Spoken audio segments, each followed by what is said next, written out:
Let's look at how Miles Davis and his 1960s band broke 3 big rules of jazz. Hey, I'm Ron Drotos, and welcome to my journey through the real book, number 107. This is the tune 81. It's written by Ron Carter. It has Miles Davis' name as credit as co-composer here too, because it was undoubtedly some sort of collaboration. And what the band members like Ron Carter, Tony Williams, Herbie Hancock, and Wayne Shorter have said is that when they would bring one of their tunes to Miles, he would change the melody or change the chords or something. Sometimes, Herbie, I think, said sometimes he'd take a whole bunch of notes and just scrunch them up really fast, and I think that's what happened here. That's not one of the rules I was talking about, though, but it relates to it. So the first thing to do is to take a pencil and look in the 4th measure, and the 5th note is an E natural here, but it's really an E flat. If you listen to the recording, so write it in pencil, and so the real book, it sounds like this, but it's really, you'll recognize that, right? Melody, 1, 2, 3, 4, right? And it's the 7th of the dominant 7th chord, the F7th chord. So do that. Don't do it in pen, because if it doesn't come out right, you can't erase it. Do it in pencil. So here are the 3 rules. The first, quote, rule, and Herbie has talked about this. He said he loved learning the rules so he could break them. That's pretty much what he says. First rule is that if you have an F or any sus4 chord with the 4th instead of the 3rd, that you can't have the 3rd at the same time. But what do? They have an F9 sus4, and the first note is the 3rd of the chord. You hear that dissonance, that tension, or that color, however you want to look at it? So that's number 1 rule. Number 2 rule is that when you write a melody, it's sort of this melody that flows through the piece. But here, this is like these little bursts of energy and feeling. And then nothing. And then just this. 1, 2, 3, 4, dun, dun, dun, dun, dun. And then nothing for a while. Has these long gaps, even 3.5 measures on the 4th line there. So what's going on here? Well, they're not really writing a, quote, tune as we know it. Or maybe, as I said, maybe Ron Carter had written it and Miles took those out.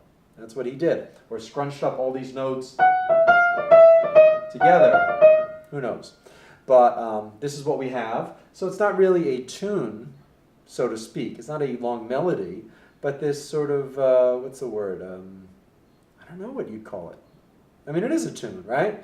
But it's not a melody like we would think. It's like playing and boom, hitting an accent there.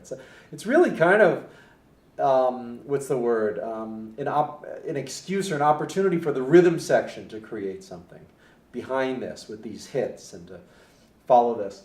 And that brings me to the 3rd rule, which is basically, what's the tune going to be? Is it going to be swing or straight eighths? Because up till this point, when they recorded this in the mid-60s, he pretty much said, okay, the tune's going to be swing or it's going to be straight 8th notes. And even today, I mean, if you listen to a typical jazz performance, it's either going to be swing 8ths or straight 8ths. You don't find Pat Metheny kind of going from straight 8ths to swing and back again on tunes, unless it's really planned out in advance, and it's pretty rare, or Chick Corea for that matter. But what do they do here? Not only do they go, it's basically a straight 8ths tune, but if you listen to the recording, it's fascinating, because listen to the rhythm section, because they don't know what's going to happen. And sometimes Ron Carter will be playing his boom, boo, boo, doo, doo, doo, straight 8ths thing on his bass, and then he'll start walking, ba-doom, doom, doom, for 2 or 3 beats to see if the others are going to pick up on it. And sometimes they don't, and he goes right back to straight 8th notes, like a funk kind of R&B thing.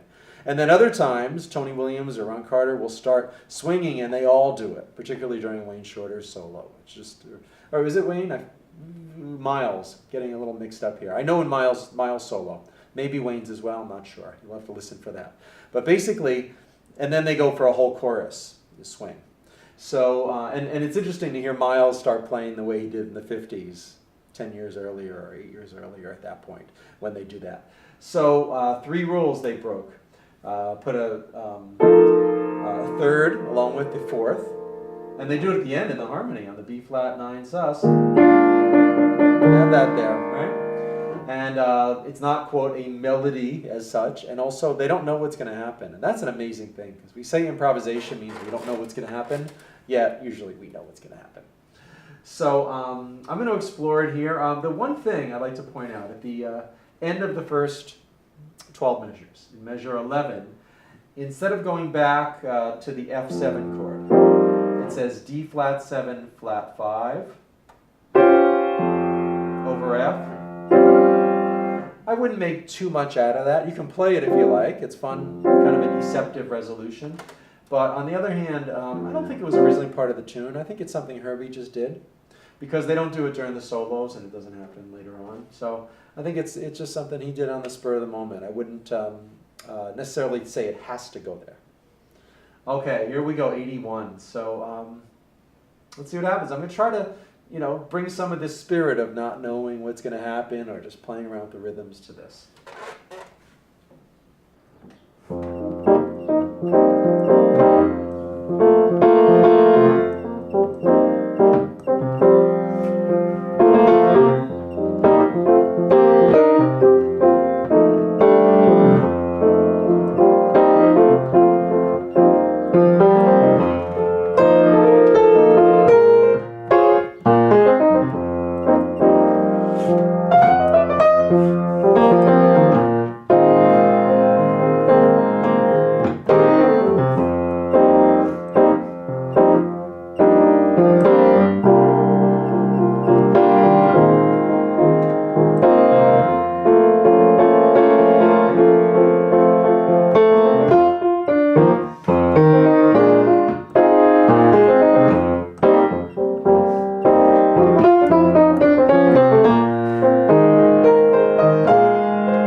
it can be really hard to finish a tune like this, right? You know, you're playing and then the groove sounds good, feels good. What do I do now? How do I end? You're not going to go, you know. It doesn't have an ending. It doesn't have like a lot of jazz does. So I think what I was thinking of is just you know, even though it's done a lot, just repeat the last few measures.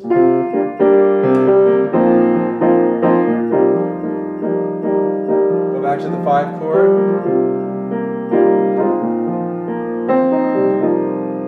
And one thing that I definitely know influenced that performance, that interpretation, was that I wasn't so much in a hurry, you know, like I was just, you know, I took a cue from them, and it was, you know, exploring these rhythms, and, you know, even if it gets more legato than they got.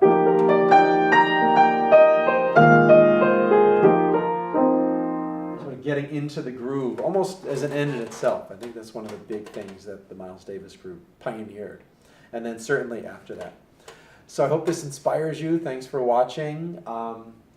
And you know, it's not a tune that everybody plays, but learn it, bring the chart to your next jam session, and go for it. See what happens. Have fun with your music. Good luck. Let me know if I can help you any way. I teach on Skype. Love to take you step by step. We can work on this tune or anything else you like, or my video course at Keyboard Improv. Next week we will check out one of Miles Davis' other band members, Wayne Shorter, with a tune he did on his own El Gaucho. See you then.